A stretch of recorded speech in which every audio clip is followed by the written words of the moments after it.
So, was the League of Nations a success? I mean, it's a huge question, right?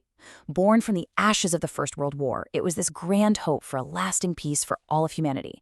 But did it actually deliver on that promise? Well, in this explainer, we're going to weigh all the evidence from its promising start to its pretty catastrophic end to find out. Okay, so let's just step back in time for a second. Picture the world in late 1918. The Great War, a conflict of just unimaginable horror, had finally ended. And the feeling everywhere was just overwhelming. Never again. The world was desperate for a new way to solve problems, anything to prevent that kind of industrial-scale slaughter from ever happening again. And at the very heart of all that hope was one man's vision, the American president Woodrow Wilson. For him, it wasn't enough just to end that war, he wanted to end all wars. His big idea was to create an international organization where countries could actually talk out their problems instead of fighting them out on the battlefield. And this really powerful idea, this dream of a lasting peace, well, it gave birth to something the world had never, ever seen before. The League of Nations. Its mission sounds simple, but it was absolutely revolutionary, to be a kind of global guardian, a place where diplomacy would finally, hopefully, replace warfare. But here's the thing. As brilliant as that dream was, the reality? It was built on a pretty shaky, incomplete foundation right from the very beginning. Okay, so what was this grand plan, this blueprint for a better world? Well, the League's official aims were incredibly ambitious. First, discourage any nation from being aggressive. Second, get everyone to cooperate on business and trade. On top of that, encourage countries to get rid of their weapons. And finally, even improve living and working conditions for people everywhere. I mean, who could argue with any of that? But here it is, the fatal flaw, right from day one. And this cartoon just nails it perfectly. You see this bridge of international peace, it's missing its keystone. And that keystone? Yeah, that's the USA. The very country whose president championed the whole idea refused to join.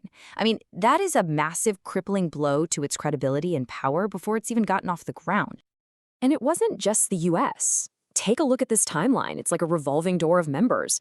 You've got major powers like Germany and the USSR who weren't even invited to the party at first. And then, when the 1930s roll around, you see Japan, Germany, and Italy just walk out. Basically any time the League tried to call them out on their aggressive behavior. So you gotta ask, how can you be a global peacekeeper when the biggest players keep quitting the team? Okay, but let's be fair here. It wasn't all doom and gloom. Actually, in its first decade, the League had a string of some very real successes that showed, this thing might actually work. For example, throughout the 1920s, the League often acted like a pretty effective international referee. This map here shows how it successfully stepped in to solve all these little border disputes between smaller countries, like sorting out the Åland Islands for Sweden and Finland, or even stopping a war from breaking out between Greece and Bulgaria. So it proved the concept could work, at least on a smaller scale. And this is the part of the story that often gets totally overlooked. The League's different commissions did some incredible humanitarian work. We're talking about helping nearly 500,000 prisoners of war get back home, leading these global fights against diseases like malaria, tackling slave trading, and even bailing out countries like Austria from financial collapse. These were real, tangible wins that made a difference in millions of lives. But then came the 1930s, and all that optimism from the Roaring '20s, it just started to crumble under the weight of one global crisis after another. The big one, the real catalyst, was the Great Depression in 1929. Suddenly, economic hardship made every country look inward. They became protectionist, self-interested, and this environment was perfect for aggressive, militaristic governments to rise to power. And these guys had zero time for the League's ideals of cooperation. And as you can see, confidence in the League just plummeted. So the first major test comes in 1931. Japan, a powerful member of the League's own council, invades the Chinese province of Manchuria. China naturally appeals to the League for help. The whole world is watching. And the League's response? Well, it took them over a year to investigate, and then they just put out a report condemning Japan's actions. That's it. And what did Japan do? They basically just laughed, quit the League, and kept right on with their invasion. This cartoon says it all, doesn't it? The League was exposed as a paper tiger, totally powerless to stop a major nation that was bent on aggression. No real sanctions, no military force, just Nothing.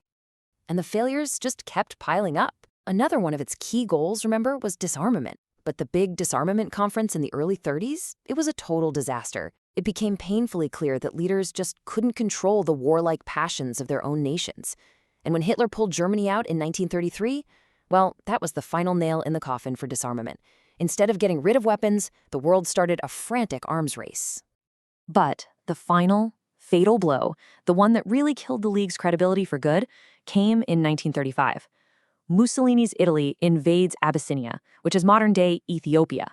Now, this was a clear-cut case, a big, powerful League member attacking a smaller, defenseless one. This was the ultimate test of the League's whole reason for being, collective security. And how did the League do on this final exam?